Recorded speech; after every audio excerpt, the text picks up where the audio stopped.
सत्य होता तो साथ वाले को भी सुनता, जो साथ में सोया होता है स्वप्न में उसको भी सुनाई देता, पर उसको तो सुनाई नहीं देता कुछ भी, तो इसका मतलब वो सत्य नहीं है, इसलिए नहीं सुनाई देता उसको। अब यही कहते जैसे स्वप्न का जगत है ऐसे ही इस जागृत जगत को हम माने, ये बना नहीं है पर हम इसको सत्य मान लेते हैं ना सारा। यही हमारा कल चल रहा था। जैसे स्वप्न का जगत आकाश रूप है वैसे ही यह जगत भी आकाश रूप है, और जैसे यह जगत है वैसे ही ये जगत भी है। स्वप्न के साथ तुलना कर रही हैं। यह जो आकाश है सो आत्म आकाश में भानाकाश है। यह जो आकाश है अपने आत्मा के आकाश में हमें दिख रहा है, भानाकाश दिख रहा है पर है नहीं। जैसे स्वप्न की सृष्टि भ्रम में दिखती है, उसमें भी सारा कुछ होता है ना स्वप्न की सृष्टि में, पर सच है क्या? नहीं, सच नहीं है ना। ऐसे कहते हैं दिख दप है ना सारे सच कहने, वैसे ही जगत भी भ्रम से प्रत्यक्ष लगता है। राम ने पूछा, हे भगवान, जो यह जगत स्वप्न है तो जागृत सा क्यों भासित होता है? अब जैसे स्वप्न वाला जगत तो उसी जैसे जागृत में आए खत्म हो गया।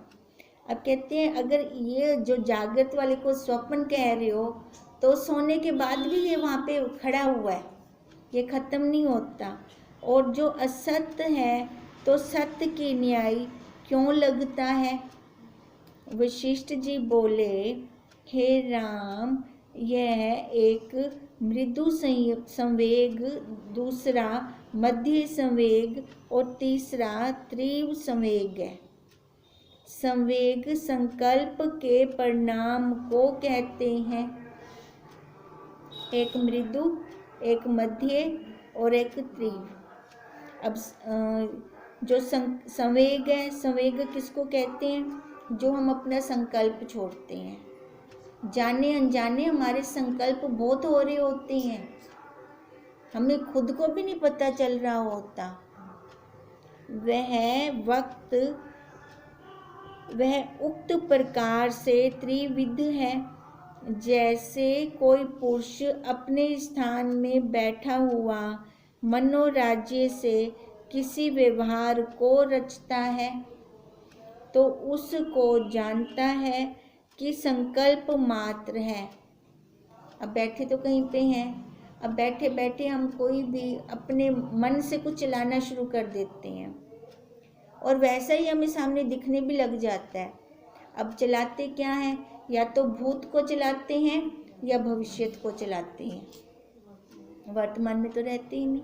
या पीछे जो हो गया उसकी छवि घूम रही होगी दिमाग में, या फिर आगे अभी कोई बच्चा पढ़ रहा है तो उसका संस्कार बड़ा होगा, शादी करूँगा, नूह को लेके आऊँगा, वो घूम रहा होगा और वैसे प्रत्यक्ष दिखने भी लग जाता है सारा।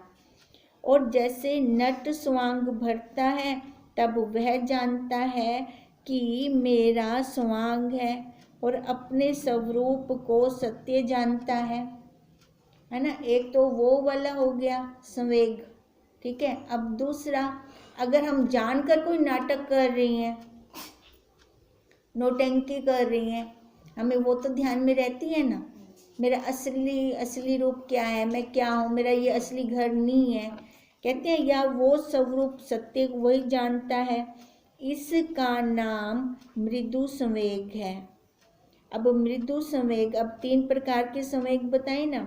एक मृदु संवेग, अब मृदु संवेग वह हो गया जिसको वो जान रहा है कि मेरा असली रूप क्या है, क्योंकि अपना स्वरूप वो नहीं भूला, जैसे नौटंकी का उदाहरण दे दिया। मध्य संवेग यह है कि जैसे किसी पुरुष को स्वप्न आता है तो उसमें स्वप्न की सृष्टि भासित होती है और एक शरीर अपना भासित होता है, तब जीव अपने शरीर को सत्य जानता है और जगत को भी सत्य जानता है। अब मध्य संवेग क्या है कि जैसे किसी पुरुष को स्वप्न आता है। अब स्वप्न में जो सृष्टि वो देख रहा है और उसमें भी एक शरीर उसको भासित हो रहा है। जैसे हम कहते हैं ना, स्वप्न में जो सृष्टि देख रहे हैं उस टाइम हमें स्वप्न नहीं लगती, उस टाइम हमें सत्य लग रहा है। ठीक है, तब वह जीव अपने शरीर को सत्य जानता है और जगत को भी सत्य जानता है। स्वप्न की सृष्टि वाला जगत भी तो उसको सत्य लग रहा होता है। और स्वरूप का प्रमाद होने के कारण स्वप्न काल की सृष्टि को जीव सत्य जानता है। अब ये कौन सा संवेग है? मध्य संवेग है। और आगे हुए को असत्य जानता है। अब पीछे वाला उसको कुछ नहीं पता, जो मध्य में उसको स्वप्न देख रहा है उसी को ही जान रहा है, सत्य यही है। इसका नाम मध्य संवेग है, क्योंकि सोया हुआ है शीघ्र ही जाग उठता है, और जो सोया और जागे नहीं उसका नाम,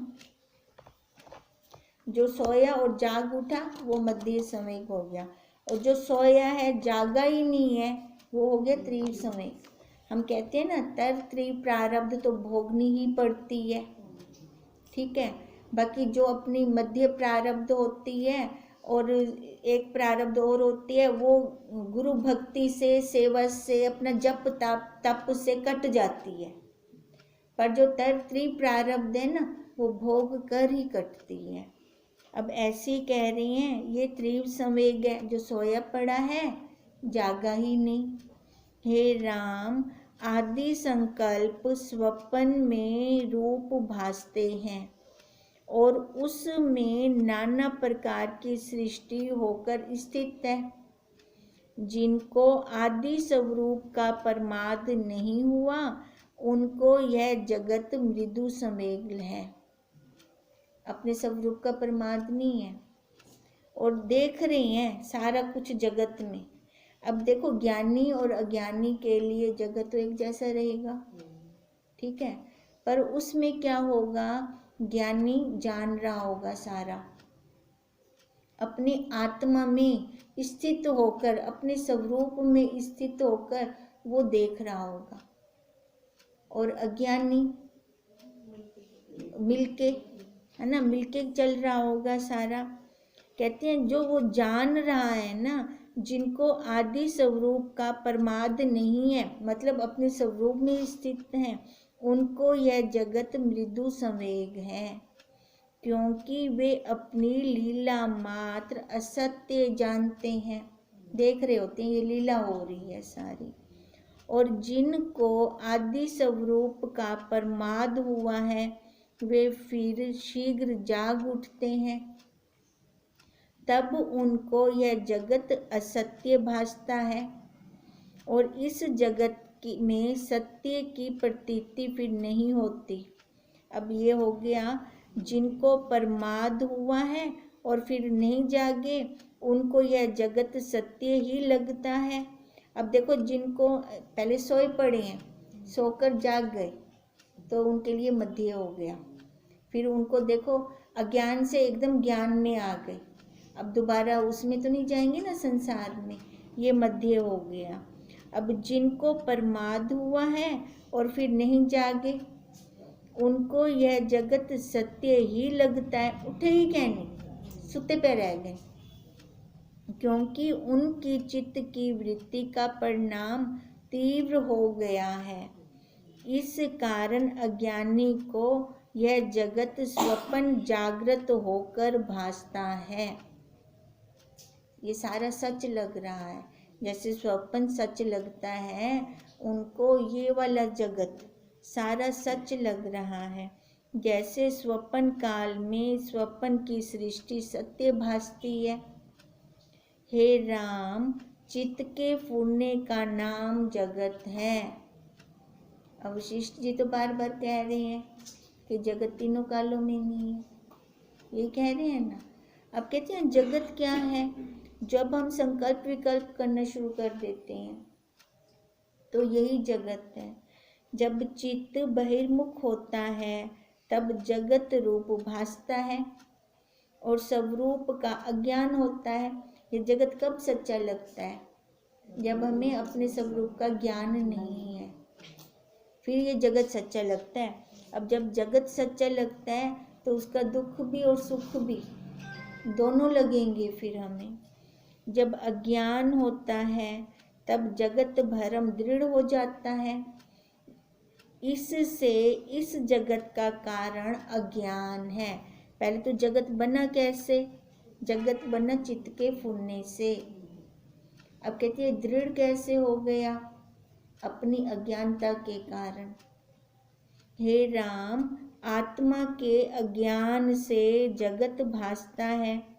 जब आत्म ज्ञान होगा तब जगत भरम निवृत्त हो जाएगा। अब इसकी निवृत्ति कैसे होगी? अपने ज्ञान से। और ज्ञान भी कौन सा? आत्मा का ज्ञान, अपने स्वरूप का ज्ञान। तब जाके ये निवृत्त होगा। जब आत्म ज्ञान होगा तब जगत भरम निवृत्त हो जाएगा। वह आत्मा अपना आपा है ना? वह आत्मा अपना आपा है। इससे आत्म पद में स्थित होवें तब जगत भरम निवृत्त हो जाएगा।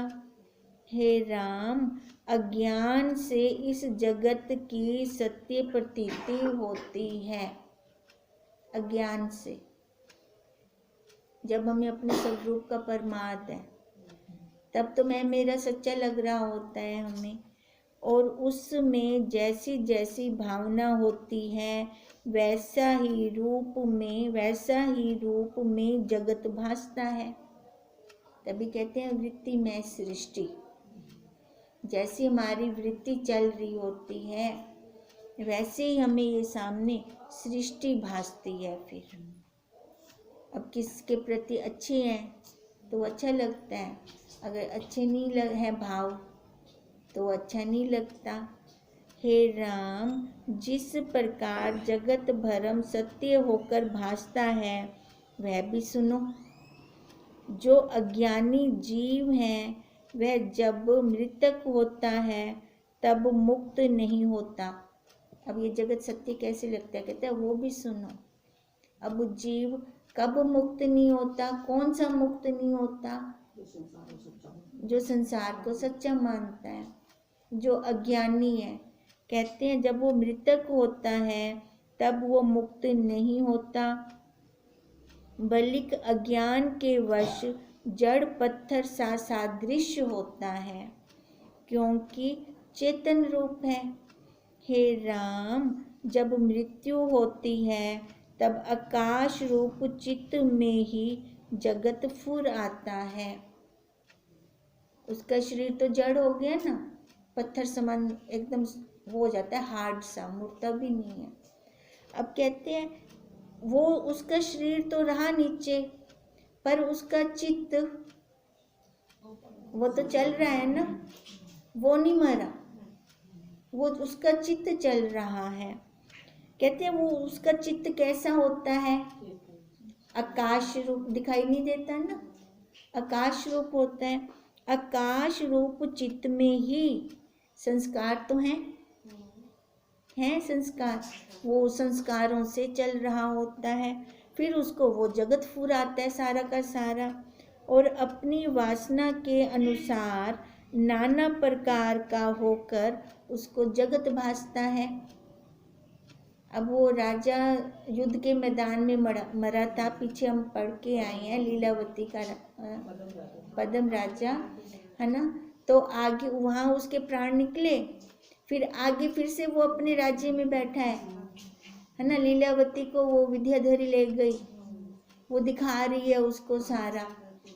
हाँ, वो वैसे का वैसे वहाँ अपना पूरा राज्य लगा के बैठा हुआ है था। अब कह रहे ना, जैसी वासना में मरता है वैसा ही उसको आगे जगत भासता है।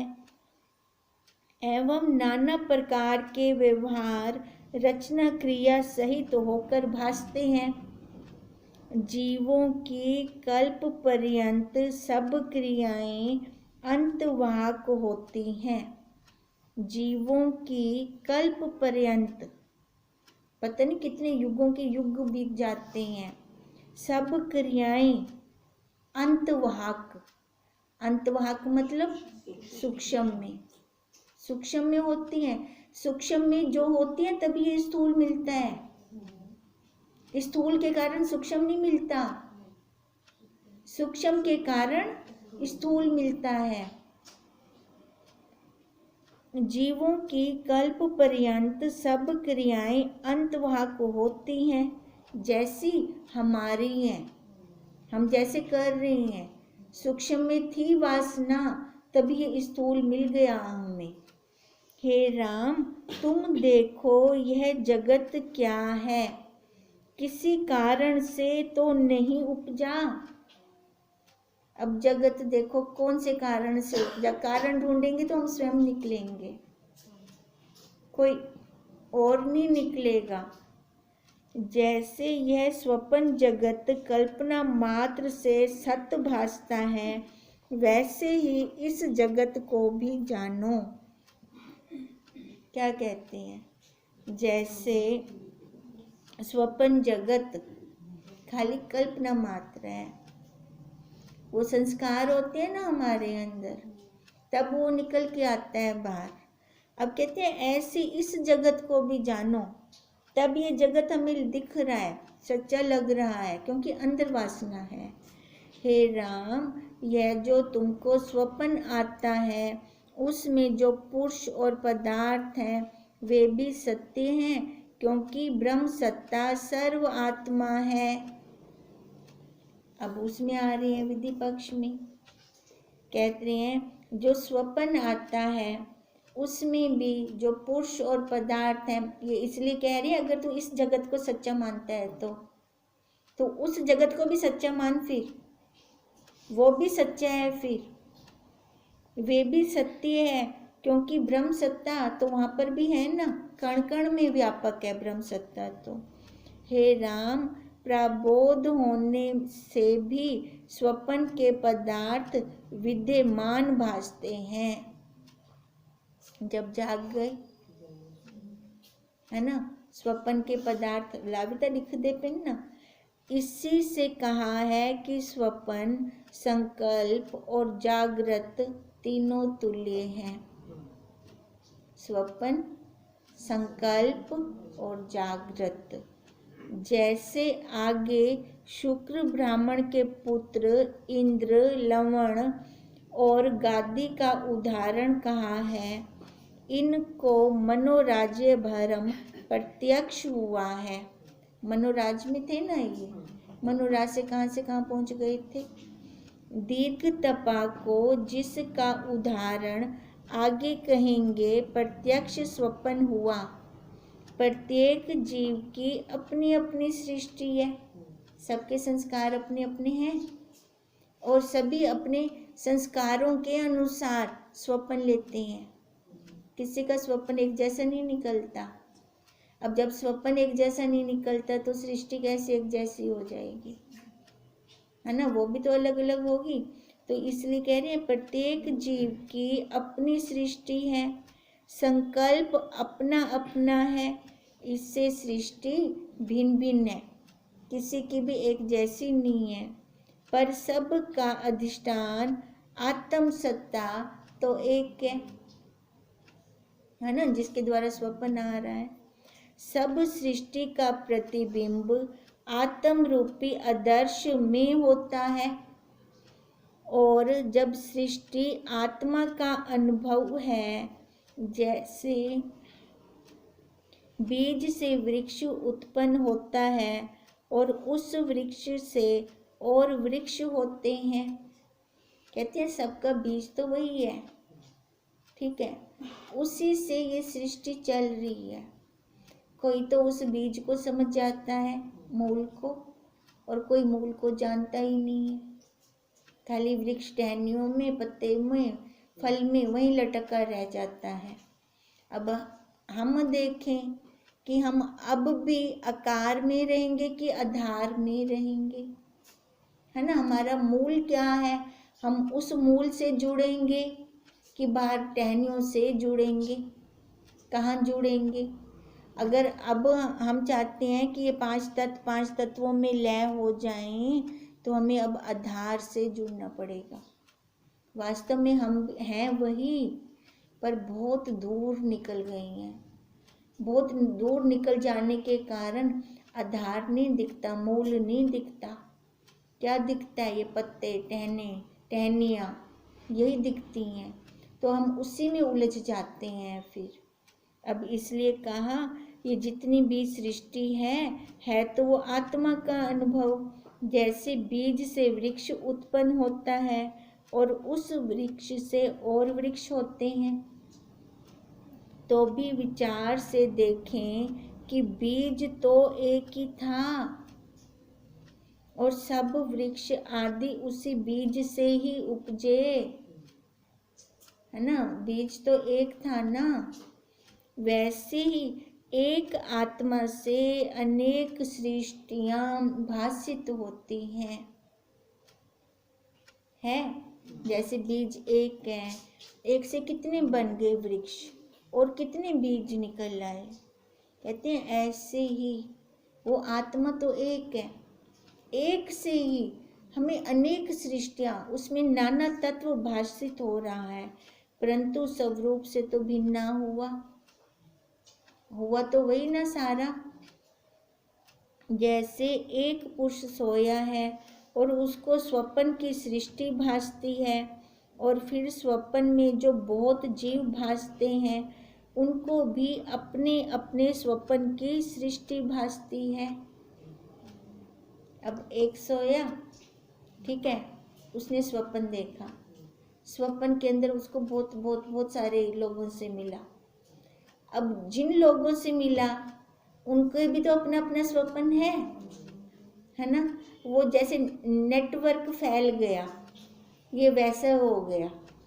अब वही 2 से 4, 4 से 8, 8 से 16, ऐसे ये सृष्टि फैल गई सारी। हे राम, जिससे आदि स्वप्न की सृष्टि भासती है वह पुरुष एक ही है। वास्तव में तो एक ही है, एक से ये सारा नेटवर्क फैला। उसे एक ही में अनंत सृष्टियां चित्त के फुरने से होती हैं। एक ही से तो है ना ये अनंत सृष्टियां। और देखो, अब जिसने उस एक को जान लिया उसका वहीं खत्म हो गया, लय हो गया वो। और जिसने नहीं जाना उसके आगे देखो, हम देखें अपनी नानी को देखें, है ना। नानी से पीछे उसकी नानी को देखें, उसकी नानी से पीछे उनकी नानी को देखें। अब वो सारा परिवार इकट्ठा करते हैं तो कितना फैल जाएगा, कितना पसारा हो जाएगा उसमें। अब ऐसे ही फैले पड़े हैं ऐसे फैले पड़े हैं, पर निकले ऐसे पीछे पीछे पीछे पीछे जाते जाएं तो मूल तो एक ही आएगा। एक से ये सारा पसारा हुआ, तो अब कहते हैं वही ही कोई है। मूल में जाए तो वही एक है, एक से दूसरा सृष्टि की दे थी बोला, स्वप्नवत हो गया ना, था ही नहीं फिर कुछ और। वैसे ही आत्म सत्ता के आश्रय से अनंत सृष्टियां फूटती हैं, परंतु स्वरूप से कुछ भी नहीं हुआ। सब क्या था, संकल्प मात्र, और संकल्प वो आकाश रूप। जीवों को अपनी अपनी सृष्टि अज्ञान से है, सब जीवों को।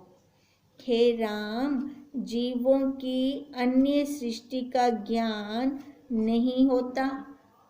देखो, एक को एक अपना ही ज्ञान है ना, एक को दूसरी की सृष्टि का तो ज्ञान नहीं है। वे अपनी ही सृष्टि को जानते हैं। हम सारे अपनी अपनी सृष्टि जान रहे हैं, क्योंकि संकल्प भिन्न भिन्न है। अंदर संस्कार, बाहर संसार, सबके संस्कार अलग अलग हैं, और उस हिसाब से उन सब का संसार अलग अलग है, किसी का एक जैसा नहीं है। कितनों के लेखे हम स्वप्नों के नर हैं और कितने ही हमारे लेखे स्वप्न के नर हैं।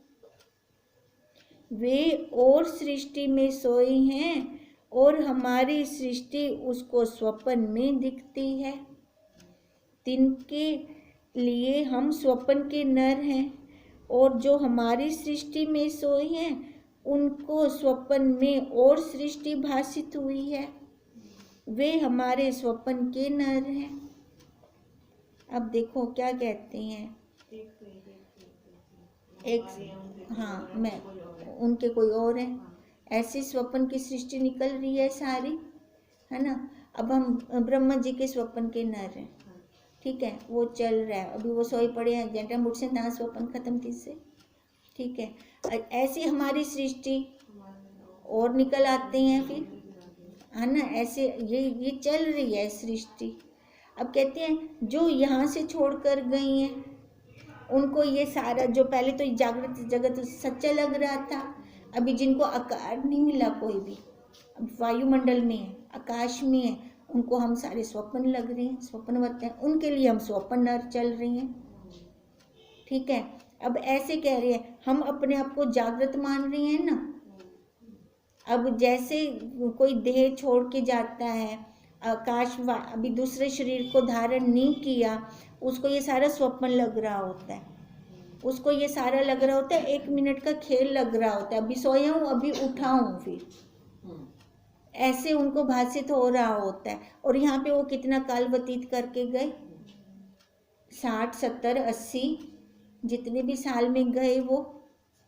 अब देखो ऐसी ये स्वप्न सृष्टि और ये जागृत सृष्टि चल रही है। देखा जाए तो जागृत सृष्टि है ही नहीं, सारी स्वप्न सृष्टि निकली, जागृत सृष्टि कहाँ निकली, नहीं निकली। अब जागृत सृष्टि नहीं है तो जगत कहाँ है फिर तो जगत भी ना हुआ तो वहीं सारा लय हो गया फिर तो।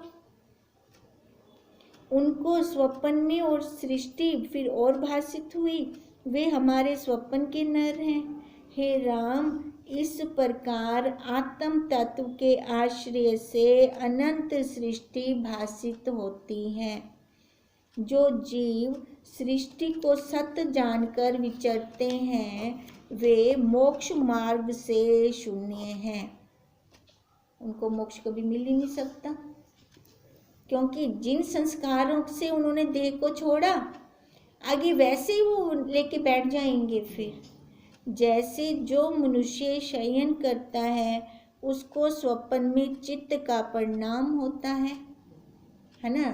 अब स्वप्न आएगा कैसे, जब सोएंगे ना तब आएगा।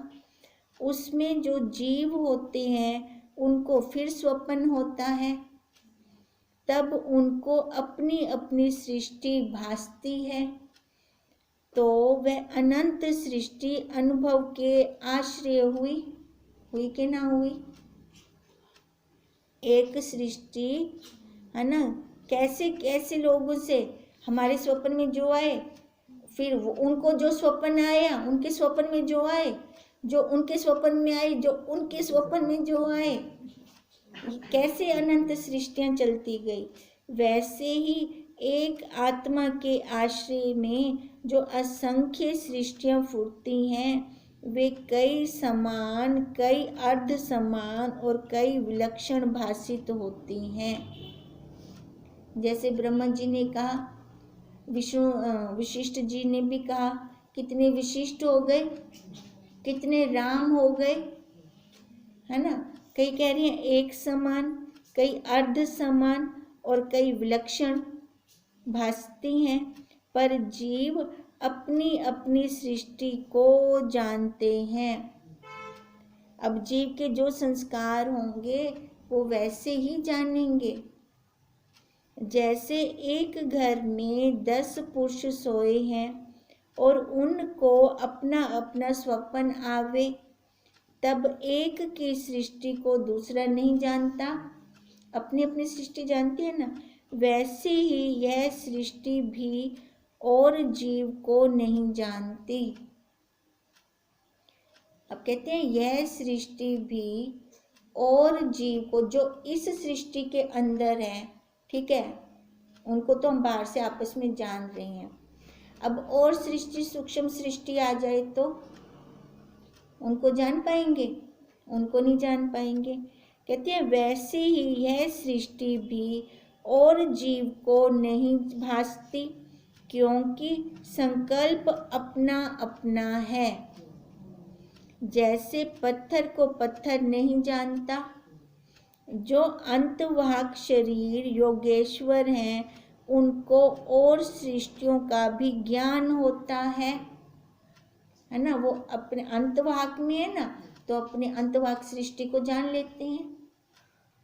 और हम लोग स्थूल शरीर में हैं, तो अंतवाहक को जानने के लिए तो बहुत पुरुषार्थ चाहिए, योग चाहिए उसके लिए, फिर जानेंगे, नहीं तो ऐसे आम आदमी तो नहीं जान सकता, है ना। इसलिए कहते हैं हर कोई ना अपनी अपनी सृष्टि में है और अपनी अपनी सृष्टि में रहकर अपने अपने संसार को जान रहा है। यही इसी से ये पता लगा, अब सबका संसार अलग अलग हो गया, अब सबका संसार अलग अलग हो गया, पर उस परमात्मा ने तो अलग अलग बनाया ही नहीं। ये मूल तो एक है ना, एक ही बनाया है उसने। अब कहते हैं जब वो एक है, वो तो अंतवाहक है, वो आकाश रूप है ना। वो जो आकाश रूप है तो वो शून्य रूप है, तो इसका मतलब शून्य में से कैसे निकलेगा ये सारा फुरना। अब कहते हैं जब फुरना, अब फुरने का बताओ कौन सा रंग रूपाकार है? आकाश रूप है ना फुरना, तो इसलिए ये जितना भी है सारा आकाश रूप है। ओम तम नमामि हरिं परम, ओम तम नमामि हरिं परम, ओम तम नमामि